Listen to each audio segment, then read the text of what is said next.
पूछना था, मेरी सिस्टर है जी। तो उसको ना 3 मंथ से प्रेगनेंसी है और उसको ना डिवोर्स हो गई है।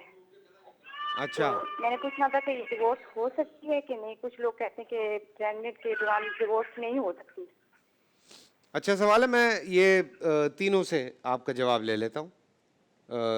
जैसे जैसे 3 महीने के सवाल समझ आए? जी 3 महीने हुए हैं डिवोर्स को एंड शी इज़ प्रेग्नेंट ठीक है, ठीक है। और डिवोर्स हो गई है। यानी वो तो ये कहना चाह रही हाँ, हैं। वो ये पूछना चाह रही हैं कि हमल की हालत में और उसको तलाक हो गई है। जी। देखिए, फ़ी नफ्स ही जो तलाक का जो मसला है हमारे यहाँ, इसके हवाले से बहुत ज़्यादा गलत फहमियाँ पैदा कर दी गई हैं। एक तो हम जो है हमारे यहाँ एक ये शोर शराबा कर दिए गए कि तलाक जो है वो गुस्से की हालत में नहीं होती। मैं ये अक्सर यहाँ पर ये बात करता हूँ, कहता हूँ कि कभी ऐसा भी हुआ है कि किसी बीवी ने अपने शौहर की अच्छी खिदमत की हो, अच्छा खाना पका के पेश किया हो और अच्छे तरीके से उसके कपड़े प्रेस वगैरह करके और उन्हें जो है खुशबू वगैरह लगा के और कहा हो कि जी जाएँ जी आप अपने काम वगैरह पे जाएँ, तो उस वक्त उसने कहा मैं तुम्हें तलाक देता हूँ। तलाक बुनियादी तौर पर एक तो ये बात समझिए कि होती ही अक्सर हमारे यहाँ गुस्से की हालत में है। मैं इनके सवाल की तरफ आऊँगा, लेकिन चूँकि ये हमारे माशरे का बढ़ता हुआ एक यूँ समझिए कि नासूर बन चुका है। और दूसरी जो अहम बात है वो इस तलाक के ज़िमन में कि हमारे माशरे में इस वक्त तलाक का जो रेशो है वो हमारे बचपन के जो ज़माने से बहुत ज़्यादा बढ़ चुका है। हमारे बुज़ुर्गों के ज़माने से आप सर ऑप्शंस भी बढ़ गए हैं ना। बहुत ज़्यादा बढ़ चुका है, बहुत ज़्यादा। उसकी वजह ये है कि जानिबैन से यानी मियाँ और बीवी की जानिब से जो है वो अदम बर्दाश्त का मुजाहरा किया जाता है। हम चुमा दीगर नेस्त की पट्टी, हम चुमा दीगर नेस्त की यूँ समझिए कि तस्बीह जो है दोनों पढ़ते हैं कि शौहर ये कहता है कि मेरे जैसा कोई नहीं है और बीवी की ये कहती है कि मेरे जैसा, यानी कि कंप्रोमाइज़ करने के लिए कोई भी तैयार नहीं।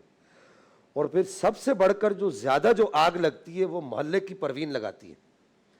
हर मोहल्ले में, हर गली में कोई भी हो सकती है। हर मोहल्ले में, हर गली में ये एक फर्जी नाम है, ठीक है, जिसको पीनो कहते हैं। ठीक है। तो वो हर मोहल्ले में, हर गली में वो एक इस तरह की खातून मौजूद होती है जो नई बच्चियों के, जो नए बच्चों के जो है वो जहन भरना उसका काम होता है। मैं खुदारा उन बच्चों से, उन बच्चियों से ये कहूँगा कि इस तरह के जो अनासिर हैं उनसे आप लोग अपने कानों को पाक रखिए, अपने काम से काम रखिए। और बिलखुसूस हमारे बड़ों का जो एक ये कायदा था, वो ये कहते थे कि बच्ची को ब्याहने के बाद उसका ज़्यादा पीछा ना किया जाए, उसको ज़्यादा टो ना लगाई जाए। जैसे आजकल कुछ माएँ जो है वो एक एक लम्हे की जो है रिपोर्ट लेती हैं, वीडियो कॉल पे दिखाओ क्या कर रही हो, हाँ कौन सा खाना पक रहा है, क्या हो रहा है।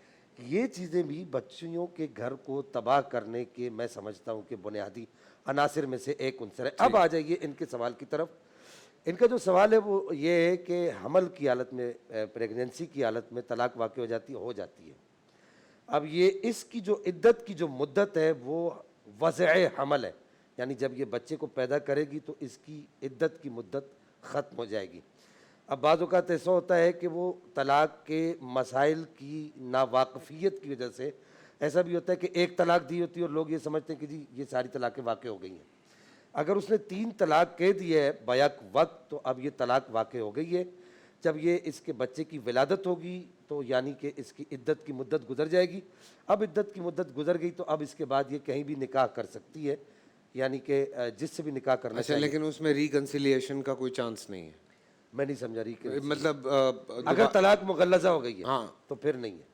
अच्छा, अगर तीनों तलाक़ें हो गई, तलाक़ें उसने दे दी हैं, हमारे नज़दीक फ़िक़ह हनफ़ी के नज़दीक यही है कि उसको तीनों तलाक अगर उसने बैक वक्त दे दी तो वो तीनों तलाक़ें वाक़ हो जाएंगी। ठीक है। अहले तशय्युअ में तो ऑब्वियसली सीखे पढ़े जाते हैं, बड़ा लंबा सिलसिला। हाँ, इनके तो वो फिर वो जो उलमा उनके पास जाते हैं, वो पूरा एक सिलसिला है। तलाक़ का जो प्रोसेस है वो थोड़ा सा मुश्किल है। निकाह आसान है, तलाक़ मुश्किल है। और इसके हवाले से अहादीस वगैरह भी हैं कि निकाह को आसान किया जाए और तलाक़ को मुश्किल, क्योंकि निकाह जोड़ने का मामला है, ख़ानदान तश्कील देने का है।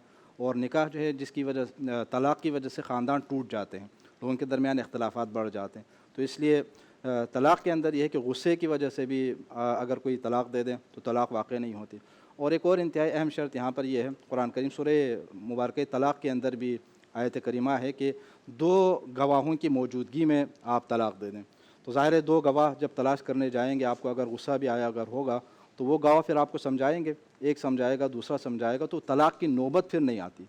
लेकिन अगर फिर भी शराइत के साथ लड़की जी तो उसको डिवोर्स तलाक़ हो जाती है, जी तलाक़ हो जाती है। और उसकी इद्दत ये कि जैसा मुसलन फरमाया کہ وضع حمل ہے، حمل ہونے کے بعد یہ بچہ جننے کے بعد جو ہے اس کی عدت کی مدت ختم ہو جاتی ہے. مطلب 1.25 مہینے بعد، جی 40 ڈیز بعد تقریباً. نہیں، بچہ جننے میں ہو سکتا ہے کہ 40 ڈیز سے کم بھی ہو، ہاں آخری 90 مہینے میں انہوں نے طلاق دے دی ہو، تو ہو سکتا ہے 2 ہفتے کے بعد بھی اگر بچہ اگر اس دنیا میں اگر آ جائے تو 2 ہفتے کے اندر اندر جو ہے اس کی عدت کی مدت ختم ہو جائے گی. ٹھیک ہے جی، چھلا لانے کی ضرورت نہیں ہے. ٹھیک ہے. جیسے بچے کی ولادت جی. ہوئی تو عدت فنش. آپ وہ چاہے کسی سے بھی نکاح کریں، یہ الگ بات ہے کہ وہ چھلے کا ٹائم اپنا پورا کرے گی کیونکہ اس دوران پاکی حاصل کرنے کے لیے. اچھا، لیکن اس میں شرط یہ ہے کہ اگر تینوں طلاقیں ہوں جیسے جیلانی صاحب نے کہا. حضرت آپ کیا کہتے ہیں؟ بسم اللہ الرحمن الرحیم. قرآن کریم فرقان حمید نے اس حوالے سے یہ آرڈر جاری کیا ہے اور فرمایا ہے کہ الطلاق مرتان، طلاق 2 مرتبہ ہے اور یہ ایک ایک کر کے دی جائے گی.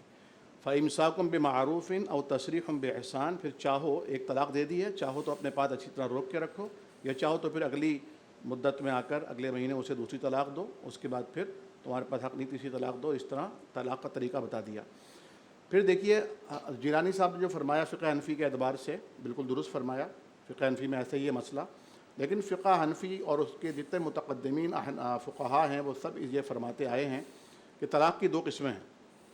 ایک وہ طلاق ہے جسے سنت نے روا رکھا ہے، جسے طلاق سنی کہتے ہیں، اور ایک وہ طلاق ہے جو طلاق بدعت کہلاتی ہے، یعنی جسے پسند نہیں کیا گیا ہے، جو اچھی نہیں ہے، ناپسندیدہ ہے.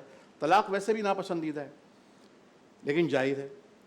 تیسری بات یہ ہے کہ میں اپنے علماء احناف سے، دیوبندی اور بریلوی دونوں یعنی طرف جو ہمارے علماء ہیں قابل احترام، ان دونوں سے کئی دفعہ یہ عرض کر چکا ہوں، اور ڈاکٹر عمیر احمد صدیقی صاحب اسلامی نہضتی کونسل کے ممبر بھی ہیں، اور یہ حکومتی ادارہ ہے جو حکومت کو سفارشات بھیجتا ہے، لیکن حکومت عمل تو کرتی نہیں کسی سفارش پر، لیکن یہ اپنی سی کوشش بہرحال کرتے ہیں.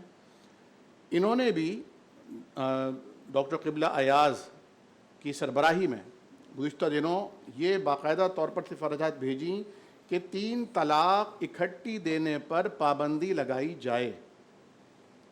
میں بہت متفق ہوں آپ کی اس بات سے کہ شادی جیسا جو بندھن ہے اس کے لیے پہلے لڑکی دیکھی جاتی ہے، پھپھو کو نہیں دکھائی تو وہ ناراض ہو جائیں گی، ماموں کو نہیں دکھائی وہ ناراض ہو جائیں گے. یہ سارے بار بار آنے اور جانے کے چکر ہوتے ہیں. استخارہ ہوتا ہے، حضرت صاحب سے پوچھا جاتا ہے حضرت یہ نام ہے لڑکی کا، باپ کا اور اماں کا یہ نام ہے. اس کے بعد پھر مہندی ہوتی ہے، منگنی، مہندی، مائیوں، پھر عید، بقرہ عید پر عیدیاں جا رہی ہیں، پھر اس کے بعد تقریبات ہو رہی ہیں. نکاح کی تقریب ہے، 600-800 افراد موجود ہیں، اور جب طلاق کی نوبت آئی تو ذرا سی کسی بات پر برانگیختہ ہو کر، کسی ایس ایم ایس کو پڑھ کر، کسی مس رانگ کال کو بیس بنا کر اس نے جھٹ طلاق دے دی اور کہا ہو گئی طلاق ختم. اور لڑکی نے بھی اپنا سامان سمیٹا اور وہ اپنے گھر، اس نے بھی کہا نکل جاؤ میرے گھر سے، اور ساتھ نے کہا اب تو حرام ہو گئی. قرآن یہ کہہ رہا ہے لا تخرجوہن من بیوتہن، سورہ طلاق. طلاق ایک طلاق دینے کے بعد بھی وہ تمہاری بیوی ہے، وہ تمہارے گھر میں رہے گی اور یہ اس کا گھر ہے، اس کو گھر سے مت نکالنا. اور ان کو بھی کہا کہ تم بھی اپنے گھروں سے نہ نکلنا. تو میری ہاتھ جوڑ کر اپنے تمام علماء سے، مفتیان سے، اپنے اکابرین سے جن کا ہر مکتب فقہ تعلق ہے، یہ دستبستہ گزارش کرتا ہوں کم از کم اس ایک نقطے پر تو آئیے. کوئی ایک دن ایسا بنائیے کہ ہر فورم سے، ہر دارالفتہ سے، ہر مسجد سے، ہر ممبر و محراب سے ایک آواز اٹھے کہ خبردار آج کے بعد کوئی اپنی بیویوں کو اکٹھی 3 طلاق نہ دے. طلاق ہو جائے گی لیکن گناہگار تو ہوگا، یہ تو مسئلہ ہے نا. ٹھیک ہے، کہ طلاق ہو جائے گی لیکن گناہگار ہوگا اکٹھی دینے سے. آپ بات مکمل کر. یہ علماء احناف کے متقدمین کے فتاوے موجود ہیں کہ طلاق اگرچہ ہو جائے گی لیکن گناہگار ہوگا. تو اس گناہ سے لوگوں کو روکیں، تباہی سے روکیں، بربادی سے روکیں. گھر برباد ہو رہے ہیں، نسلیں اجڑ رہی ہیں. خدا کے واسطے اس مسئلے کو سنجیدگی سے لیجیے. جی عمیر بھائی سم اپ کر دیں.